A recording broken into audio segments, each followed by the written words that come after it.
ಹೆಸರು ಶಂಕರ್ ಅಂತ, ರಮ್ನಳ್ಳಿ ಗ್ರಾಮ, ಕಿಳಿಕೆರೆ ಬೀದಿ, ರಾಜ್ಕುಮಾರ್ ಸರ್ಕಲ್ ಹತ್ರ. ಈ ಥರ ಇವರು ಗುರು ಒಂದು ಟೀಮು ಇವತ್ತು 12 ವರ್ಷ 10 ವರ್ಷ ಹುಡುಗರಿಗೆಲ್ಲ ಗಾಂಜಾ ಹೊಡಿಸ್ಕೊಂಡು ಊರನ್ನು ಗಬ್ಬೆಳ್ಸಿದ್ದಾರೆ ಸರ್. ಇದು ಕಾನೂನು ವ್ಯವಸ್ಥೆ ಸರಿ ಇಲ್ಲ. ಅಲ್ಲೋದ್ರು ಅಲ್ಲೂ ದುಡ್ಡು ಕಟ್ಕೊಂಡು ಇದು ಮಾಡೋದು. ನಮ್ಮ ತಮ್ಮ ಆಗ್ಬೇಕು ಅವನು ಶೇಖರು. ನಿನ್ನೆ 4 ಗಂಟೆ ರುಬ್ಬಕರ ಮೆರಳಿಯಿಂದ ಯಾರೋ ಮಾಹಿತಿ ಕೊಟ್ಟು ಅಟ್ಯಾಕ್ ಮಾಡಿ ಹೊಡೆದಿದ್ದಾರೆ ಸರ್ ಅವ್ರಿಗೆ. ಇದೇ ಜೂಜಿನ ವಿಷಯದಲ್ಲಿ ಕಳ್ಳು ಜೂಜಾಡಿಸಿದವನು, ಅದನ್ನು ಕೇಳ್ದದಕ್ಕೆ ಈ ಥರ ಅವ್ರಿಗೂ ಸ್ವಲ್ಪ ದ್ವೇಷ ಇತ್ತು. ಒಂದು 6 ತಿಂಗಳಿಂದವೇ ಹೊಡೆದಾಕ್ತಿಬೇಕು ಅಂದ್ಕೊಂಡು ಊರು ಸುತ್ತ ಪುಕ್ಕಾಲ ಹೇಳ್ಕೊಂಡು ಹೊಡೆದಾಕ್ತೀವಿ ಯುಗಾದಿ ಒಳಗಡೆ ಹೊಡೆದಾಕ್ತೀನಿ ಅಂದ್ಕೊಂಡು ನಿನ್ನೆ ಆ ರೀತಿ ಮಾಡಿದ್ದಾರೆ ಸರ್. ಕಾನೂನು ಜರುಗಬೇಕು ಸರ್, ಅವ್ರಿಗೆ ಕಠಿಣ ಕ್ರಮ ತಗೋಬೇಕು ಸರ್, ಅವ್ರಿಗೆ ಶಿಕ್ಷೆ ಆಗಬೇಕು.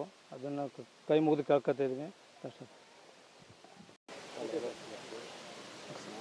ರಮ್ನಳ್ಳಿ ಗ್ರಾಮದ ಗ್ರಾಮಸ್ಥರು. ಇವತ್ತು ರಮ್ನಳ್ಳಿ ಗ್ರಾಮದಲ್ಲಿ ಯುವಕರು ಅತಿ ಹೆಚ್ಚಿನ ಸಂಖ್ಯೆಯಲ್ಲಿ ಅವರೇ. ಆ ಹುಡುಗರಿಗೆ ಒಂದು ಗ್ಯಾಂಗ್ ಕಟ್ಕೊಂಡು ಗಾಂಜಾ ಎಣ್ಣೆ ಹೊಡೆಸಿ ಹುಡುಗರು ಯೂತೆಲ್ಲ ಹಾಳು ಮಾಡ್ತವ್ರೆ.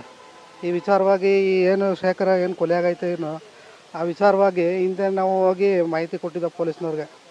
ಈ ಥರ ಹಬ್ಬಕ್ಕೆ ನಾವು ಫ್ಲೆಕ್ಸ್ ಹಾಕ್ಸಿದ್ದೋ, ಆ ಫ್ಲೆಕ್ಸ್ ಹರಿದು ಹಾಕಿದ್ರು.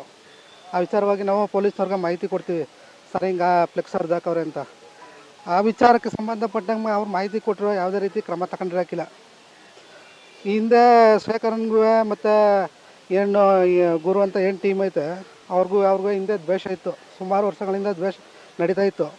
ಈ ವಿಚಾರವಾಗಿ ಹಲವಾರು ಬಾರಿ ಹೋಗಿ ಪೊಲೀಸ್ನವ್ರಿಗೆ ಮನವಿ ಮಾಡೋರೆ, ಹಿಂಗೆಲ್ಲ ನಡೀತೈತೆ ಊರಲ್ಲಿ, ಹುಡುಗರು ಗಾಂಜಾ ಹೊಡ್ಕೊಂಡು ಎಣ್ಣೆ ಹೊಡ್ಕೊಂಡು ಸುಮ್ಮನೆ ರೌಡಿಸಮ್ ಮಾಡ್ತವ್ರೆ, ಅಲ್ಲಿ ಯಾರಿಗೂ ಬಾಳ್ವೆ ಮಾಡೋಕ್ಕೆ ಕೊಡ್ತಾಯಿಲ್ಲ.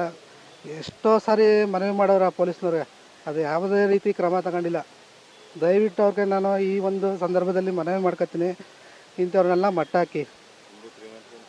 ಕೇಸ್ಗಳು ಸುಮಾರು ಐತೆ, ಓವರ್ಲೆಂಟ್ ಕೇಸ್ ಐತೆ, ಆದರೂ ಯಾವುದೇ ರೀತಿ ಅವ್ರನ್ನ ಪೊಲೀಸ್ ವ್ಯವಸ್ಥೆಯಲ್ಲಿ ಅವ್ರನ್ನ ಸರಿಯಾಗಿ ಸ್ಪಂದಿಸ್ತಿಲ್ಲ.